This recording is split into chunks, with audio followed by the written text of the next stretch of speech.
आज फिर से खाली हाथ आ गए आप। अरे, घर में सारा राशन खत्म हो रहा है, बच्चों के स्कूल की फीस भरनी है, घर का किराया भी देना है, कितने सारे खर्चे करने बाकी हैं। लेकिन आप हैं कि दूसरा कोई काम करना ही नहीं है आपको। पता नहीं और आपको कितने साल ऐसे लकड़ियाँ काट काट कर गुजारा करना पड़ेगा। अरे, अब नहीं मिलती ज्यादा लकड़ियाँ तो क्या करूँ? और मैं कोई दूसरा काम नहीं कर सकता, ये तो तुम्हें पता है। लकड़ियाँ काटना हमारा खानदानी काम है, मैं इसे नहीं छोड़ सकता। तो क्या हम हमेशा ऐसे ही रहेंगे? मैं तंग आ गई हूँ इस गरीबी से। तुम चिंता मत करो, मैंने सुना है कि गांव के बाहर जंगल में कई पेड़ हैं। मैं कल से वहां जाकर लकड़ियां तोड़कर फिर उन्हें बेचकर घर आऊंगा। देखता हूँ थोड़े पैसे मिल जाएं तो। अगली सुबह रामकिशन लकड़ियां तोड़ने अपनी कुल्हाड़ी लेकर जाने लगा।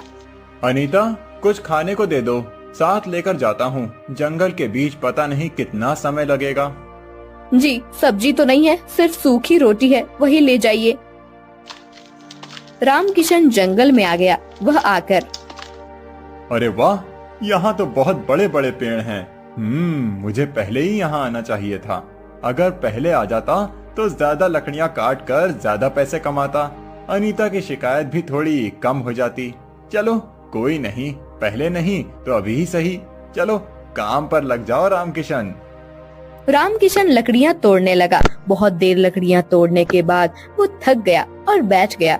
उसने अपनी साथ लाई हुई रोटी खाई और पानी पी लिया। फिर तोड़ी हुई लकड़ियों की 2 गड्डियां बनाई और उन्हें सर पर उठाकर ले जाने लगा। गांव में आकर, लकड़ियाँ ले लो, सूखी हुई लकड़ियाँ ले लो। अरे भाई, लकड़ियाँ ले लो। कोई भी रामकिशन की लकड़ियां नहीं खरीद रहा था। रामकिशन आगे जाने लगा। वो बहुत थक गया था। उसे लग रहा था कि अब इतनी सारी लकड़ियां उसे घर ले जाने पड़ेंगी। तभी, अरे ओ लकड़ी वाले, जरा रुको तो। जी मालिक, आपको लकड़ी चाहिए क्या? हाँ चाहिए तो, लेकिन दाम कितना है एक गड्डी का? जी 50 रुपए। क्या, एक गड्डी का 50 रुपए? ये तो बहुत महंगा है। मालिक, अगर दोनों गड्डियां एक साथ ले लो तो मैं 80 रुपए में दे दूंगा। इतनी महंगी लकड़ी? ये लकड़ी तुम अपने घर में तो नहीं बनाते, ऐसे ही कहीं से तोड़ कर लाते हो? फिर इतने ज्यादा दाम क्यों रखते हो? 60 रुपए में देते हो तो ले लेता हूँ दोनों गड्डियाँ। मालिक, लकड़ी तो ऐसे ही लाते हैं, लेकिन उसे तोड़ने के लिए मेहनत भी तो लगती है। कितनी दूर जंगल में जाना पड़ता है, सूखा पेड़ ढूंढना पड़ता है, फिर लकड़ी के छोटे छोटे टुकड़े करके उसकी गड्डियां बनानी पड़ती हैं। अब इतनी मेहनत का कुछ तो फल मिलना चाहिए ना। चलो, ये बात भी ठीक है। ना तुम्हारा ना मेरा। तुम ये दोनों गड्डियां मुझे 70 रुपए में दे दो। देखो, वहीं थोड़ी दूर पर मेरा एक ढाबा है। मुझे चूल्हा जलाने के लिए रोज बहुत सारी लकड़ियों की जरूरत पड़ती है। अगर तुम मुझे कम दाम में लकड़ी दे दोगे तो मैं तुमसे ही खरीदूंगा। और चलो, ढाबे पे जो बचा हुआ खाना होगा उसमें से भी थोड़ा तुम्हें दे दूंगा। अब तो ठीक है? ठीक है मालिक, आप 70 रुपए में ले लीजिए ये सब लकड़ियाँ। मैं कल भी आपके ढाबे पर पहुँचा दूंगा। सूखी राम को लकड़ी बेचकर उसके ढाबे से थोड़ा खाना लेकर रामकिशन घर आ गया। ये क्या लेकर आए हैं? खुशबू तो बड़ी अच्छी आ रही है। लगता है आज बहुत ज्यादा पैसे मिले हैं। ज्यादा तो नहीं, लेकिन एक ग्राहक मिला है जिसे रोज लकड़ियों की जरूरत पड़ती है। ये लो, उसी ने ये खाना दिया है और ये 70 रुपए 2 गड्डियों के। क्या 2 गड्डियों से सिर्फ 70 रुपए? आप तो एक गड्डी 50 रुपए में बेचते हो। 30 रुपए का घाटा। अरे वो छोड़ो, ये देखो कि रोज के लिए एक ग्राहक मिल गया। हाँ, पैसे थोड़े कम हैं, लेकिन ठीक है, उसके बदले में खाना भी तो दे रहा है ना। ऐसे ही दिन बीत रहे थे। एक दिन जब रामकिशन लकड़ी तोड़ रहा था, तब उसके हाथ से उसकी कुल्हाड़ी छूट गई और चींटियों के बाम्बी पर गिर गई। उस बाम्बी से कड़कड़ ऐसी आवाज आई। अरे ये क्या? लगता है चींटियों की बनाई हुई ये बाम्बी टूट गई। अब चींटियां बाहर आएंगी और मुझे काटने लगेंगी। चलो, अभी जाता हूँ यहाँ से। रामकिशन जा ही रहा था कि उसे पीछे से आवाज आई। रुको मूर्ख! रामकिशन ने मुड़कर देखा तो उसके सामने पूरे शरीर पर मिट्टी लगे हुए एक ऋषि खड़े थे।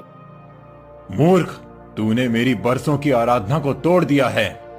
मुझे माफ कर देना ऋषिवर, मेरे हाथ से ये गलती से कुल्हाड़ी छूट गई और इस छत्ते पर जाकर गिरी।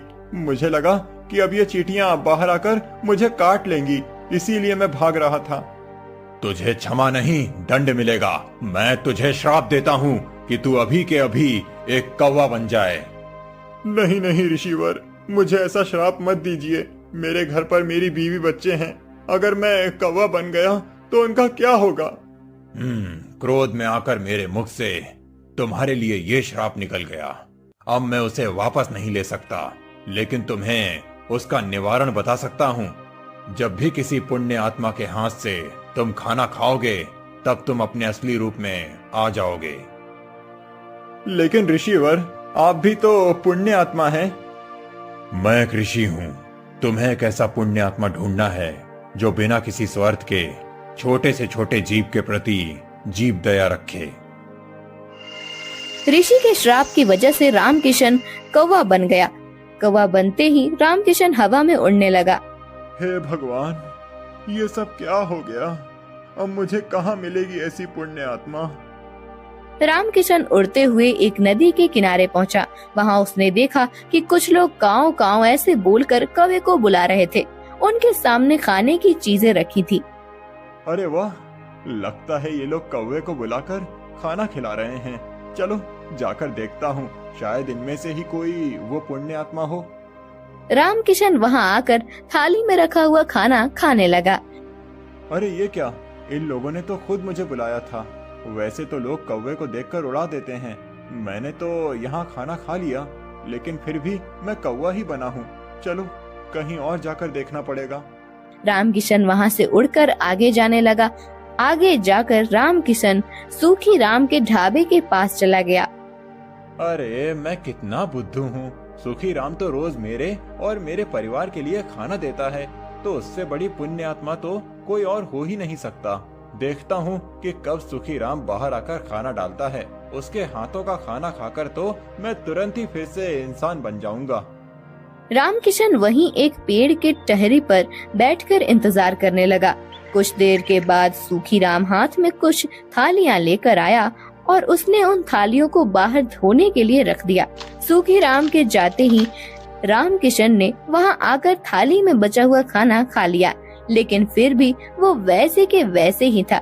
रामकिशन उड़ते उड़ते ऋषि के पास आया और ऋषिवर, आपने तो कहा था कि मुझे ऐसी पुण्य आत्मा ढूंढना है जो किसी भी जीव के प्रति जीव दया रखे। आज मुझे नदी के किनारे कुछ लोग दिखे जो कौवे को बुला बुलाकर खाना दे रहे थे। मैंने उनके पास जाकर उनकी थाली में से खाना खा लिया। फिर मैं सूखी राम के ढाबे पर गया। सूखी राम तो मुझे रोज खाना देता है। वो सारी थालियां पंछी, कुत्ते, बिल्लियों के लिए रख देता है। मैंने उसकी हाथ की थाली से भी खाना खा लिया, फिर भी मैं इंसान क्यों नहीं बना? बेटा, तुम जिन लोगों के बारे में बात कर रहे हो, उन दोनों के दिलों में स्वार्थ की भावना थी। पहले तुम नदी तट पर गए। वहां के लोग उनके किसी परिजन की आत्मा की शांति के लिए श्राद्ध कर्म कर रहे थे। उसमें उनका स्वार्थ था कि उन्हें पितृदोष ना लगे। वहीं सुखी राम कुत्ते, बिल्ली और पंछियों को जो खाना छोड़ता है, वो बाकी लोगों की खाई हुई थाली में बचा हुआ होता है। अगर सुखी राम के मन में जीव दया होती तो वो उनके लिए अलग से थाली बनाकर रखता। इसीलिए वो दोनों भी पुण्य आत्मा नहीं हो सकते। तुम्हें और खोज करनी होगी। ऋषि की बात समझकर रामकिशन फिर से पुण्य आत्मा की खोज में उड़ने लगा। गांव से बहुत दूर उसे एक छोटा सा झोपड़ा दिखाई दिया। झोपड़े के छत पर जाकर बैठ गया। उसने देखा कि उस झोपड़े के आंगन में पानी और अनाज की छोटी छोटी कटोरियां रखी हुई थी। तभी उसे कुछ आवाज सुनाई दी। अरे, ये आप क्या कर रहे हैं जी? यहाँ तो हमारे खाने के लाले पड़े हैं और आप ये रोज रोज पंछियों के लिए अनाज के दाने रख रहे हैं। घर में सिर्फ 4 मुट्ठी चावल थे, उसमें से आप 2 मुट्ठी इन कटोरियों में रख दिए। अब हम क्या खाएंगे? मुझे पता है कि घर में अनाज नहीं बचा है, लेकिन जब खुद का पेट भरा हुआ हो तब भूखे को खाना खिलाने में क्या मजा है। असली इंसानियत तो वो है जब हम खुद आधे पेट रहें और भूखे का पेट भरने में मदद करें। लेकिन हम ही क्यों जी, दुनिया में करोड़ों लोग हैं, वो भी इन पक्षी और जानवरों के बारे में सोच सकते हैं। एक हमने ही ठेका नहीं ले रखा है। अगर हर कोई यही सोचे तो इस दुनिया में इंसानियत का नामो निशान मिट जाएगा। एक बात बताओ, ये पंछी जानवर गांव और शहर में क्यों आते हैं? क्योंकि हम इंसानों ने इनके रहने खाने की जगह छीन ली है। पहाड़ तोड़कर, जंगल काटकर, नदी तालाबों को पीछे हटाकर वहां पर सड़कें, ऊंची ऊंची इमारतें बना दी। पेड़ काटते समय किसी ने भी ये नहीं सोचा कि इन पेड़ों पर पंछियों का बसेरा होगा। पेड़ों पर लगने वाले फलों से भूख मिटाते होंगे। सबको सिर्फ अपनी तरक्की चाहिए, फिर चाहे किसी का घर ही टूट जाए। लेकिन मैं ऐसा नहीं सोचता। कुदरत ने जितना हक हमको दिया है यहाँ रहने का, उतना ही उन सभी जीवों को भी दिया है। हमारा क्या है, हम तो बूढ़े हो गए हैं, पता नहीं और कितनी जिंदगी बाकी है। लेकिन जब तक जिंदा हैं, तब तक इन्हें खाना खिलाकर संतोष मिलेगा मुझे। ऐसा कहकर दादा अनाज खाते हुए पंछियों को प्यार से निहारने लगे।